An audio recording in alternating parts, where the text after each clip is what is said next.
എല്ലാവർക്കും നമസ്കാരം. ഞാൻ മനോജ് പൊറ്റക്കാട്. എൻ്റെ നല്ലവരായ എല്ലാ സുഹൃത്തുക്കൾക്കും സബ്സ്ക്രൈബേഴ്സിനും ഒരു ശുഭദിനം നേരുന്നു. അതോടൊപ്പം തന്നെ ഞാനിന്ന് പറയാൻ പോകുന്നത് നമ്മുടെ ലൈഫിൽ എക്സസൈസിനേക്കാൾ ഒരു പൊടി മുന്നിൽ പ്രാധാന്യം കൊടുക്കേണ്ട ഒരു കാര്യമാണ് ഡയറ്റ് കൺട്രോൾ.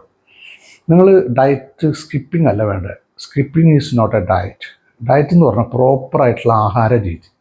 അതെങ്ങനെയാണെന്ന് വെച്ച് കഴിഞ്ഞാൽ നമ്മൾ പ്രോട്ടീൻ അടങ്ങിയ ധാരാളം ഭക്ഷണങ്ങൾ കഴിക്കുക. എന്ന് വെച്ചാൽ എഗ്ഗ്, അല്ലെങ്കിൽ ചിക്കൻ, നട്ട്സ്, ഫ്രൂട്ട്സ്, വെജിറ്റബിൾസ്, പിന്നെ കടല, മുതിര അങ്ങനെയുള്ള സാധനങ്ങളൊക്കെ ധാരാളം കഴിക്കുന്നത് വളരെ നല്ലതാണ്.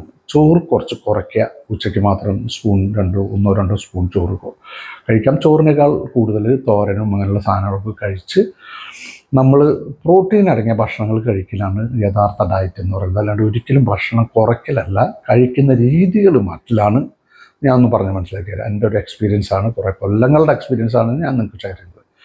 എക്സസൈസ് ചെയ്യുന്ന ഒരു 45 to 55% ഡയറ്റിൽ കൂടെയാണ് നമുക്ക് നല്ലൊരു ശരീരം ഉണ്ടാക്കിയെടുക്കാൻ പറ്റുള്ളൂ. അപ്പോൾ അതിൽ മെയിനായിട്ടുള്ള സാധനങ്ങൾ ഷുഗർ കുറയ്ക്കുക, ഉപ്പ് കുറയ്ക്കുക, പാല് കുറയ്ക്കുക, അങ്ങനെയുള്ള സാധനം, വെളുത്തതായ എല്ലാ സാധനങ്ങളും കട്ട് ചെയ്ത് മധുരം കുറയ്ക്കുക, സോഫ്റ്റ് ഡ്രിങ്ക്സ് കഴിക്കാതിരിക്കുക, പാക്ക്ഡ് ഫുഡുകൾ കഴിക്കാതിരിക്കുക, ഫ്രോസൺ ഫുഡുകൾ കഴിക്കാതിരിക്കുക. മാക്സിമം എപ്പോഴെങ്കിലും കഴിക്കുന്നതല്ലാട്ടോ ഞാൻ പറയുന്നത്.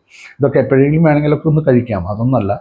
അല്ലാണ്ട് ജീവിതകാലം മുഴുവൻ നമ്മൾ ഒന്നും കഴിക്കാണ്ട് ജീവിക്കേണ്ട ആവശ്യമില്ല. പിന്നെ നമ്മൾ പ്രോട്ടീൻ അടങ്ങിയ ഭക്ഷണ രീതിയിൽ വളരെ അഡിക്ഷൻ ആവുക. അതേമാതിരി പുറത്തുനിന്നുള്ള ആഹാരം കുറയ്ക്കുക, നല്ല ഹോട്ടൽ നോക്കി സെലക്ട് ചെയ്തിട്ട് കഴിക്കുക. ഫുഡ് കംപ്ലൈൻറ്റ് ധാരാളം വരുന്നുണ്ട്. അപ്പോൾ അതുകൊണ്ട് വയറ് കേടാകാതിരിക്കാനും ശരീരം കേടാകാതിരിക്കാനും പിന്നെ proper exercise, proper diet, proper sleep എല്ലാം നിങ്ങൾ ഭംഗിയായി കൊണ്ടുകഴിഞ്ഞാൽ നല്ല ആരോഗ്യമുള്ളൊരു ശരീരം ഉണ്ടാവും. നല്ല ആരോഗ്യമുള്ള ശരീരത്തിൽ നല്ല ആരോഗ്യമുള്ളൊരു മനസ്സുണ്ട്. അതുണ്ടായി കഴിഞ്ഞ് കഴിഞ്ഞാൽ യുവർ ലൈഫ് ഈസ് ബ്യൂട്ടിഫുൾ.